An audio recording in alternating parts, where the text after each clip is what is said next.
Hello, it's Nicholas Luisi with GKIC, with one of my all-time favorite guys in the GKIC community. He and his father are my favorites. They're the nicest guys, sharpest marketers. They have the most interesting business.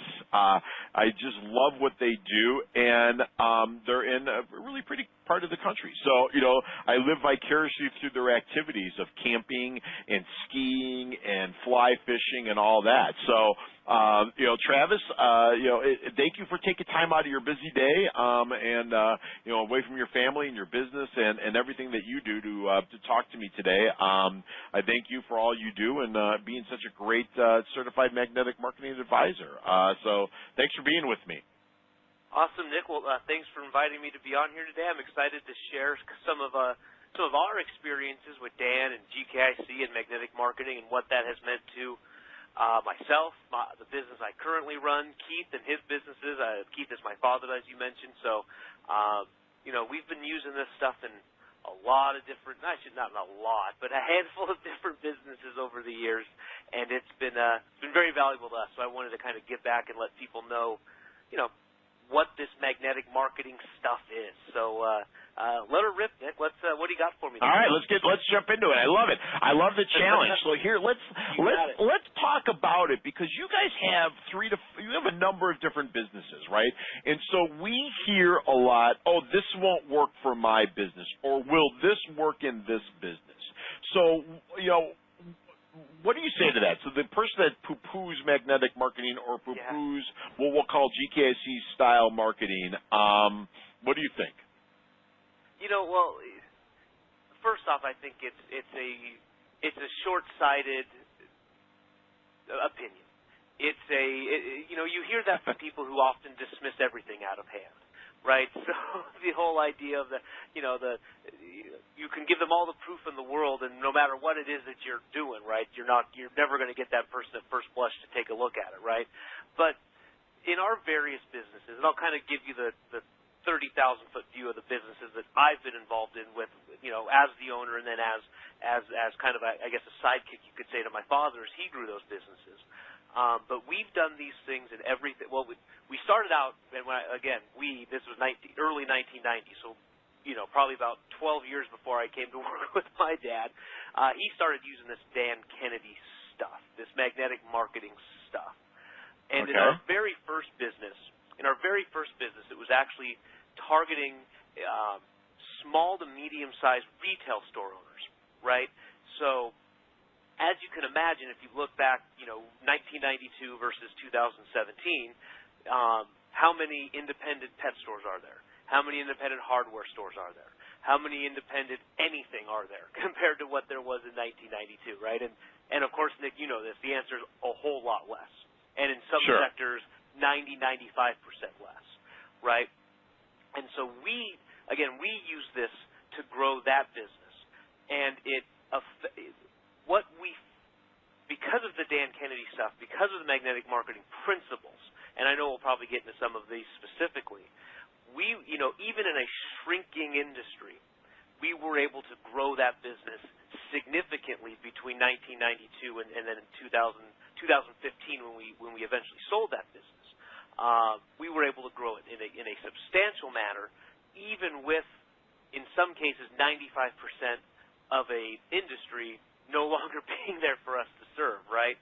And so the whole idea that this doesn't work, and I hear it most, and where it makes my blood boil, Nick, where I hear it most is that and I know you guys hear this the most too, is, yeah, that's great. That can work if I'm going to mail to somebody at their house, and I'm going to mail Homer Simpson, or I'm going to mail, uneducated type of people. But it'll never work mailing to business owners. It'll never work mailing to CEOs. It'll never work mailing to decision makers in various size businesses, right? It bothers me because all I've ever done is use magnetic marketing in a B2B setting. That's all I've ever used it for, right? Now, as I've grown and we've added stuff to our marketing mix and we consult with people, we now help other businesses do this, and many of them are to-consumer businesses, right? So we see it with our clients' businesses. But all I've ever done is market into the B2B space. And all I've ever had Dan Kennedy and Magnetic Marketing style marketing do is work for me, right? So it doesn't, I mean, I really don't care what size of business you're targeting or what, you know, again, if you're a chiropractor down the street and you're targeting consumers, all this marketing works regardless of where you are. Are there some nuanced differences? Sure, but they're just that. They're nuanced differences, right? You know, one of my best marketing ideas, and this is a blast from the past, Nick, one of our best marketing campaigns we ever did was stolen directly from one of Bill Glazer's menswear stores. Right? Yep. So Bill Glazer selling suits to bankers and attorneys and CEOs. We stole that thing and used it to sell computer systems, of all things, to retail store owners. So as long as you don't have the blinders on, as long as you're open to new ideas, this stuff works anywhere, anytime, and I don't care if you're going to the top of Mount Everest when it comes to affluence level or if you're going all the way down to the bottom. It will work anywhere. You know, it's funny that you say that because I was thinking about my journey, right? So I purchased Magnetic Marketing in 1994. I saw Dan Kennedy at a Peter Lowell event, and back then I was a general sales manager, right? So it changed the trajectory of the way that I approached lead generation for my team, lead generation for myself, and we were selling B2B, right? And we were selling hardcore B2B, and it worked. It worked there. It worked in 1994, and I was running the West Coast team. So it worked in Phoenix, it worked in New Mexico, it worked in California, and the rest of the West Coast.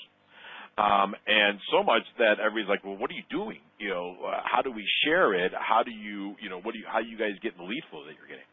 So and then my first entrepreneurial business was selling to physicians, specifically private practice physicians, hospital-based, right? So the anesthesiologist, the X-ray, the radiologist, you name it, and office-based physicians, right? We started out doing marketing of their practices. So we were a marketing firm for physicians. We then moved it to a medical malpractice because we brought in some partners, and you know, the doctor didn't want to manage the practice, so we kind of created a black box. So we kind of became information marketers, and that Magnetic Marketing worked going to those physicians, right? And I'll be honest, you weren't going to get them on the phone. Right, because they're seeing patients all day. They don't, unless you're a doctor, they don't want to talk to you. And so the only way to get to them at that time was really direct response, direct mail. And you know, it was a long form sales letter that got put in an envelope with a sales sheet and, you know, a callback and a widget, whatever you call it. And there, it worked, right? And then fast forward, that I was fortunate enough that business got acquired by a hospital I became their vice president of marketing. But then I did, you know, there it was more B2B and B2C. We had a number of different product lines, but we used Magnetic Marketing for that. And then later on, I started another business, right? I got the entrepreneur itch yet once again, and that was going B2B, predominantly in the home improvement space, but it works. And you know, everybody wants to say my business is different, my industry is different, and I saw this on I'm a big fan of you know, I'm a junkie of information. I love information marketing. I love learning, and I was watching somebody recap of you know, a large London-based sales conference. And their big takeaway cracks me up. Because in essence, fast forward to the end, it doesn't matter who you sell to, whether it's small business, large business, blah, blah. People are people and they buy. Okay, well, that's something we've been teaching since day one, right? But everybody wants to say that my people are different, they buy different, oh, this is the Homer Simpson that doesn't want to work. Why would you not just do what works? Why would you not just listen to the teachings that you and your partners do in your masterminds and at your events and say, here's what we learned, these are things, let's swipe and deploy this. I was just interviewing a young man in our office. Actually, turned out now he's now a certified magnetic marketing advisor, but he's a longtime member, and he was in the DJ business, right? He swiped and deployed our Black Friday sale, Okay. and Yeah. and put that in the DJ and wedding planning business. He goes, nobody in my industry is doing this. He goes, that gave me a cash flow surge to get me through the winter, which is historically a horrible cash drain on my business. Yep. And basically what he did is he pre-sold wedding packages for the future. And I thought that was ingenious, right? So many times there's stuff out there. We just, like you guys, our most successful ad came from selling suits to professionals. We then took that and put that into the retail space. I mean, the beauty of it is you got to know that the stuff works, right? So you got to be in a community, much like how you guys run your community in the Washington area. You need to be in a group so you can say, hey, this ad worked, and let me share it with you, and this is why this ad worked. Most importantly is, hey, this ad didn't work. Let me share with you why it didn't, right? Because I've made my fair share of mistakes, and I've made my fair mistakes sometimes stealing some stuff from GKIC, but when I reevaluated it, I realized I left off 4 key components, right? Or I didn't test, And so the important thing is you learn from the mistakes as well as you learn from the successes, and being part of a mastermind or a group where you share that stuff. I mean, no offense, Travis, I love you and I love the work you do, but I rather learn from your mistake than my mistake, right? I rather have it your money than my money, right? And I say that to anybody. And the key is to learn, right? And the key is to replicate what works and test it, right? I was just doing an interview the other day, and I said, what's the one key? What's the X factor? And he goes, testing. To me, testing is the X factor. Test everything. Try everything and test everything. And it's easy to say no. It's hard to say yes. I realize that, but saying yes, going out on the limb and saying yes, the fruit is that much more delicious, and it's more ripe, and you just want to do that. So, I think. Yeah. So you do a lot of work with masterminds, and you do a lot of work with your group. And what do you find? I always try to figure this out. Maybe you don't ever figure it out, but I always ask the question, what's the X factor that you find of a really successful small business person when you're working with them, either one-on-one? Great question. Yeah. So one of them is the kind we kind of touched on it, is they are open to new ideas all the time, right? So it's the idea that they never say that won't work. They always say, how can I make it work, right? That probably be quality number one. We have a photographer that we work with in our local area, and he is a master implementer, and he never asks, why won't this work? He says, how can I make it work, right? And so he's got people wonder why he's so. It's the old line: people wonder why he's so successful. Well, look at all he does, right? Right. Yeah, right. Yeah. I mean, and that's it. I mean, he just, and so that's one big thing. The second, and frankly, Nick, most of these things are all in your brain, all of mindset. There's hardly any practical stuff, right? So that's number one, is just getting over that hurdle. Number two is the whole idea, and again, it kind of ties back to this: is fail faster, and you kind of touched on it. Right? People that are extremely successful in business don't see anything as a failure. They just see it as something that doesn't work or something that needs to be tweaked or fixed. Right? Again, it's the old Thomas Edison line. I know 9,999 ways not to make a light bulb, but I only needed one. Right? For everyone to talk about me 100 years later or whatever it is. So it's that whole idea of not accepting everything, not that the mindset of not how it won't work, but how it will work. The idea of we're going to just fail faster, right? We're going to just do a lot of different things, and some of them are going to work.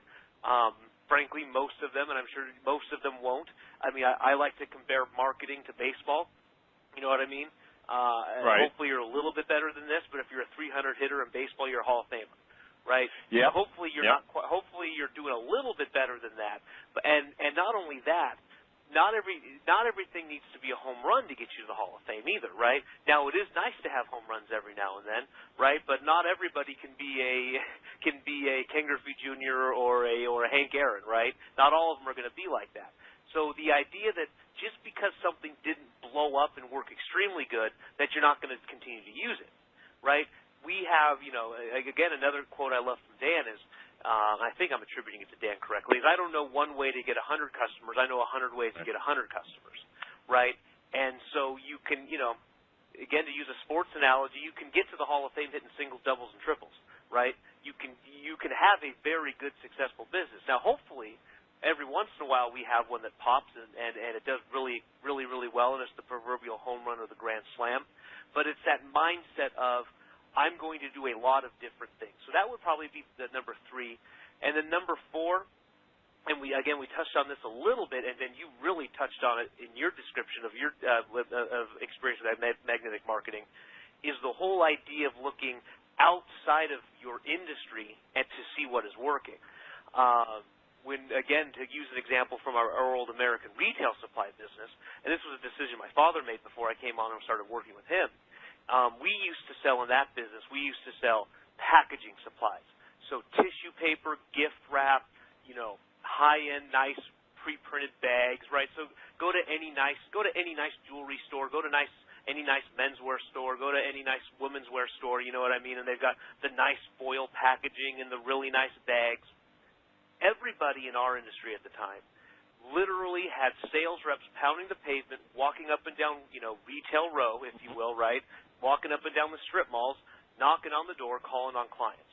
And the thought was, you could only sell this stuff in the store with them being able to touch it and hold it and feel it and make a decision and look at 72 different swatch colors and then sell it, right?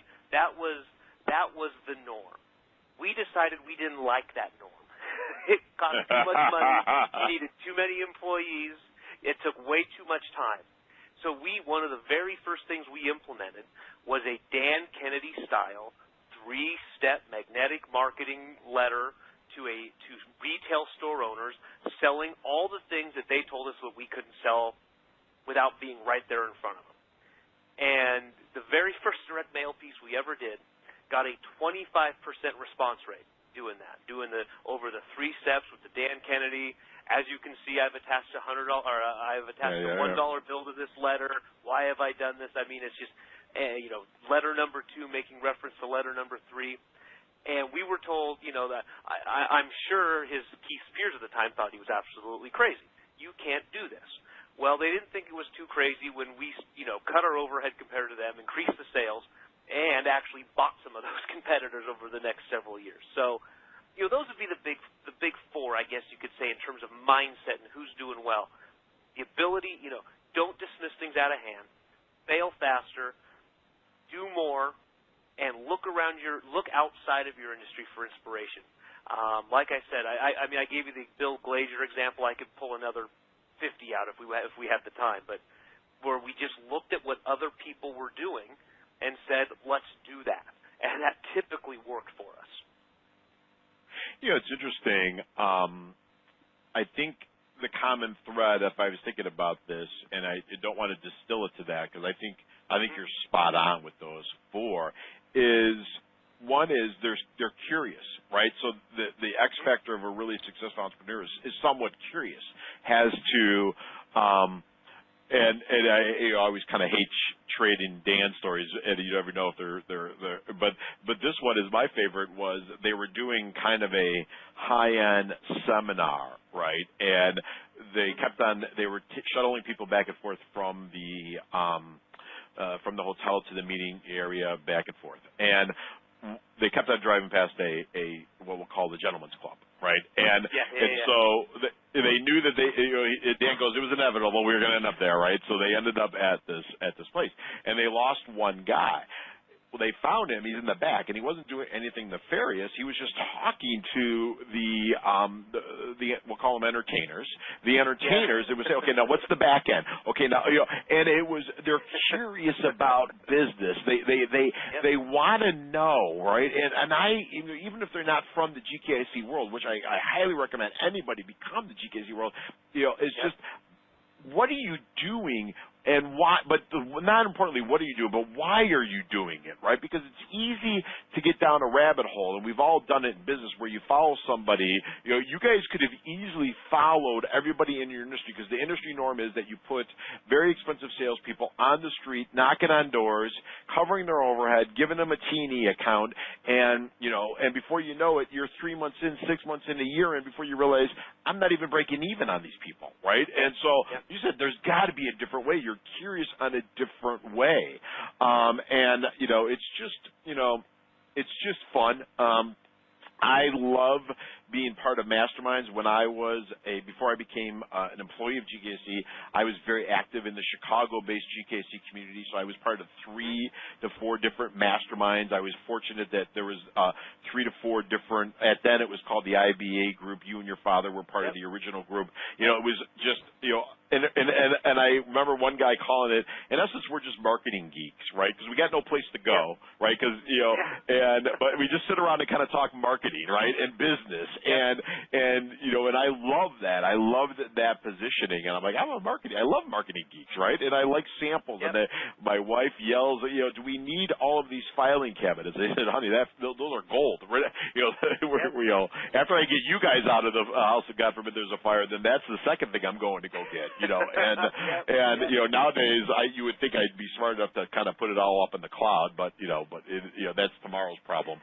But I think, being part of a local community of entrepreneurs, like-minded entrepreneurs, really it's a support group, but, it's a support group of marketers, and you share great ideas, but it's not just marketing. You learn operational things. You guys are great on customer service. You guys are great on hiring people and setting them up for success and all that. So it's, you guys give back to the community, and I think it's great. So I highly recommend anybody on this call, if they haven't got to one of your events or they want to think about it, they should get there as well as become part of the mastermind. Because I think that's where you get exponential growth. It's that person that's outside of it. My wife and I have made a massive commitment at the beginning of this year to get healthier, i.e. through healthy eating habits and getting to the gym. She accelerated her pace. One is because she's just better at everything than I am, right?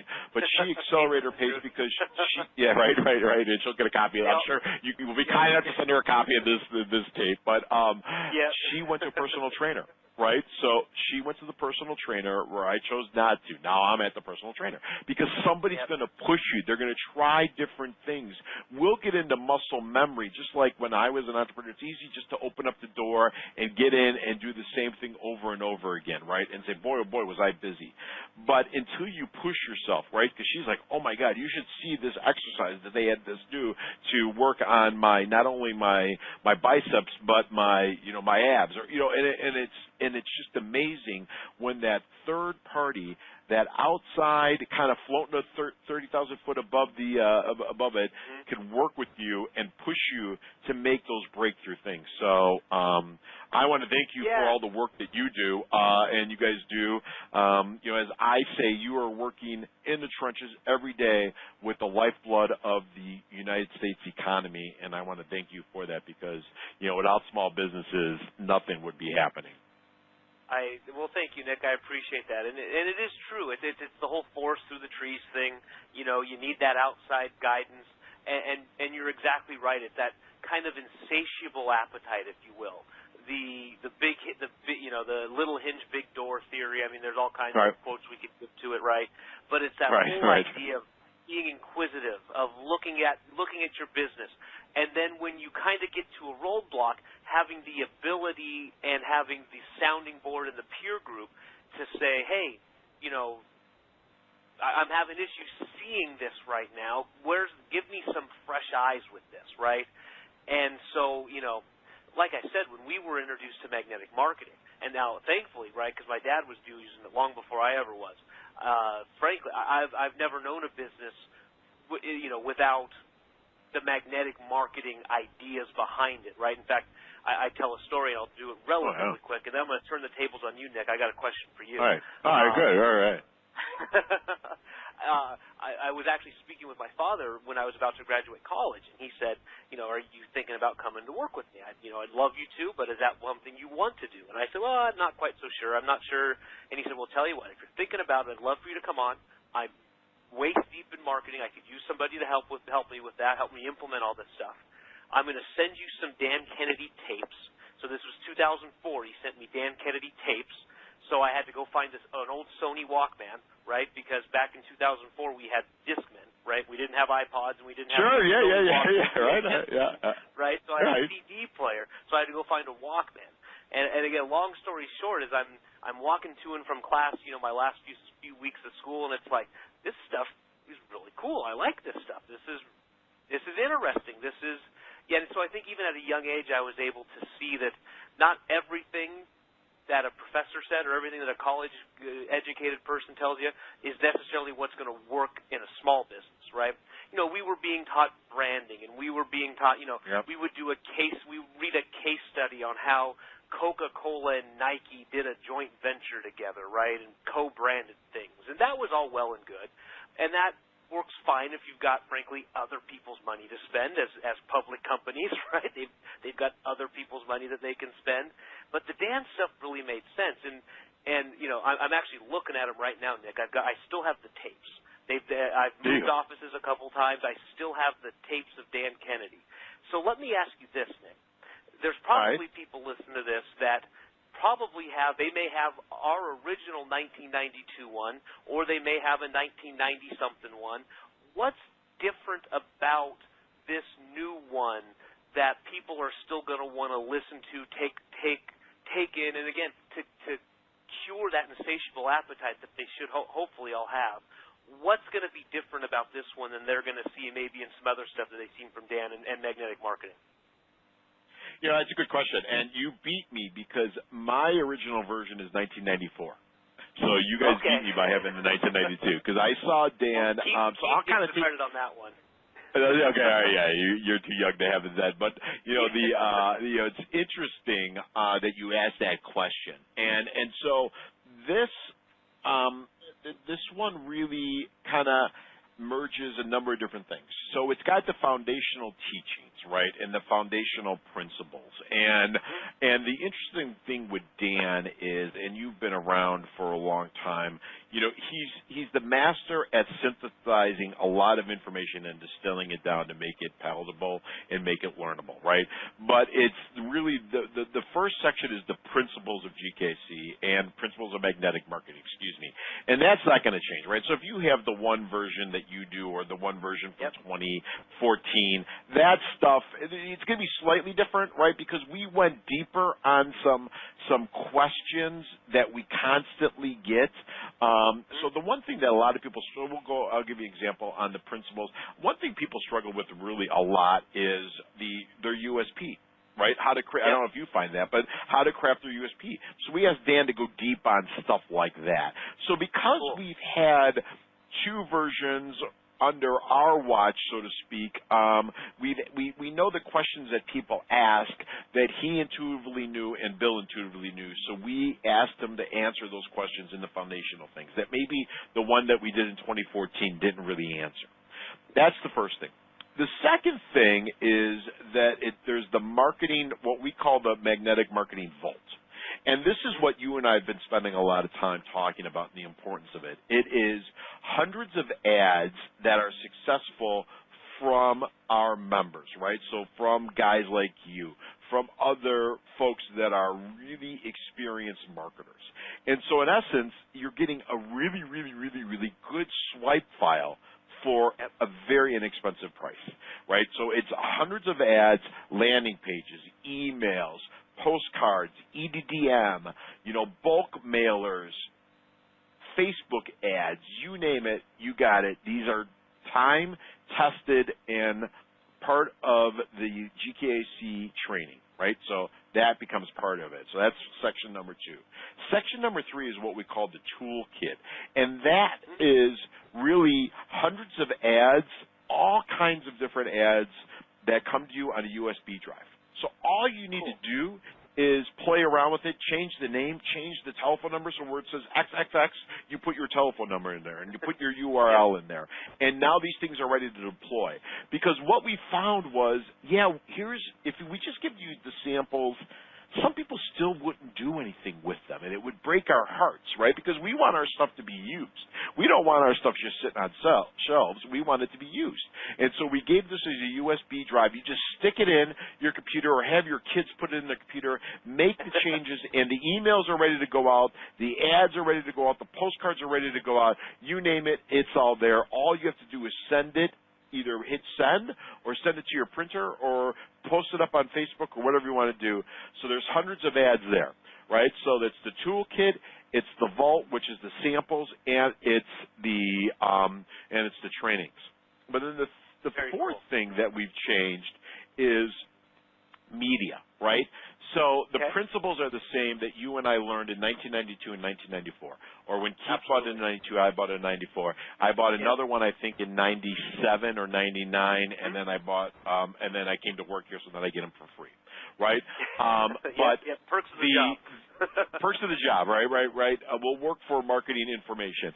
But the media has changed, right? So the principles really haven't changed at all. Marketing is marketing, USP is USP, selecting the right audience, you name it, message, market, media match is the same. But the media has slightly changed. So we go deep on how to put magnetic marketing for what we call the internet age. So it's how to use it for Facebook, how to use it for LinkedIn, how to use it for landing pages, how to use it for Google, right? And these are master classes that are set up by experts that are in this media each and every day. And we also realize that that media changes, so we're going to be updating it as Google makes a change. So it's really taking the principles of magnetic marketing and putting them as part of the internet space. So it's called magnetic internet marketing. So that's everything that they get at this version. It's really the piece de resistance. It's a beautiful book. It's two binders, one USP, and a lot of digital stuff that you have access to immediately. It's one of the products that we're proud of. Normally we put a lot of products that maybe you guys notice and your followers notice that are heavily priced, right? So they may be $2,000 products or that type of thing. And that's a stretch for some people, and I understand that and I respect that. And there's times where that's been a stretch for me in my small business life. Yep. But this is really priced at $497. I say since the day I walked in here, and I believe it, and I'll believe it when I walk out of here, I believe magnetic marketing, one version or all versions, should be on the bookshelf of every small business person, every entrepreneur and every salesperson. Yep. I believe in it that much. And that's why we're priced at it, and that's why we're doing such a major push to get this product on the shelves for everybody. But I want you to use it, right? So I don't want them just to buy it and put it on their shelves because Nick says it should be on there. I want them to use it, and that's why we really made the vault, or the swipe files, the swipe and deploy files, the samples, as robust as we could, and that's why we really maximized, right? So I think the last version we did in the copyrighted toolkit where they could use and change, I think there was only 30 or 40. This has got, I think, 144. So we really doubled down or tripled down to give everybody plenty of samples. So it's all there. No, that's awesome. And anyone who follows what I teach knows that I am a huge fan of swipe files. Well, we talked about it extensively. The whole idea of using you should never start marketing with a blank slate. You should never open up Microsoft Word and have a cursor blinking at you. That should never be the way you start with any of your marketing. You should, be collecting things and looking at it, and in the end, it might kind of be Frankenstein, if you will, from 2 or 3 or 4 or 10 different places. But that's what's great about a product and a resource like this. It really is more of a resource, a toolkit, if you will, is that you you don't ever start from zero. You start from 50%. You start from 80%. And now we talked about failing faster and getting things done and doing more and more. Well, if you're cutting your time from idea to implementation, from weeks or months to days or hours, you can do all those things. And now all of a sudden you do have 100 ways to get 100 clients instead of 6 ways to get 6 clients. And so those shortcuts are amazing. And you know, this is, I completely agree. Whenever we have a younger-ish, you know, business owner come to us for advice, not really even younger-ish, anybody who asks, but, you know, if I could tell them one thing before they start, it was get in that mindset of you're in the marketing business, and not only are you in the marketing business, you need to have tools and ideas and stuff that you know work already, so you don't have to waste all of your time figuring out what doesn't work, right? And so, I mean, long before we ever even got involved with GKIC, at the CMMA level, before that the IBA level, if someone asked us where we were getting all of our ideas, just go, here's magnetic marketing, go get it. Here's what, you know, this was, you know, internet, Dan on the internet was very, you know, just starting to happen. Go find it somewhere, get a, you know, I know Dan won't like me saying this, get a copy on eBay somewhere. This again, before we had a great relationship with you guys and said, just get it. And if we could copy our tapes, we would, but we're not, right? So, you know, that whole idea, I just love it, Nick. So, cool. Thank you. Oh, yeah. You know, it's funny. You see 2 points. One is, I like you, I'm a great student. I'm a great student of marketing. But, you know, I always laugh every now and then. They'll say, oh, you know, I always have to bring stuff from my personal GKIC or Dan Kennedy files in, right, because they've lost, you know, in the transition of selling, they've lost these files or that. But I'm a huge fan of this. And I like what you said about young people. I think I find this, I don't know if you find it, you know, I hired a social media kid. He knew immediately who Dan Kennedy was, right? He's like, oh, Dan Kennedy, I love him, you know. And here we think, you know, these a lot of these young marketers. My son this summer has been selling Cutco knives, right? So a great training program, going door to door, learning how to sell. I was talking to him, and he mentions the company. They all know who Dan Kennedy is. You know, they all, or the higher up guys are all coming from, you know, and they all start either with a book or magnetic marketing. So these principles are founded in success and truism, and there's a lot of shiny objects, and I know it, but in my heart of hearts, I believe that this is the one product that everybody should buy. So, Travis, I know you got another call. You got some clients you got to take care of, and you've been very, very, very fair with your time. If folks want to reach you, how can they find you? The best way for folks to reach out to me is either our website, 3dmailresults.com, the number 3, the letter D, mailresults.com. We can always reach us by phone. We love talking to our clients. We have phone numbers, and we actually pick them up, 888-250-1834, 888-250-1834, and let us know how we can help you guys grow your businesses. Perfect. If you want to learn about GKIC, obviously Travis and Keith are the place to go in your community, but if you want to just kind of kick the tires at us, GKIC.com is how you find us. But once again, Travis, given that URL and that phone number, a little bit slower on the phone number this time, I think your caffeine kicked in. 888-250-1834 and 3dmailresults.com. Travis, thank you. Tell Keith I say hi while I see you guys at Info Summit. We will see you next month. We will be there in beautiful Cleveland. Beautiful Cleveland. You know, I was just talking to somebody about Cleveland. There may be a World Series going on in Cleveland, so we might get lucky with because we're in downtown Cleveland, the birthplace of Superman and our Superman, Dan Kennedy. All right, my man. Perfect. Travel safe. Have a good time, and I look forward to connecting with you in about a month. Take care. See you then.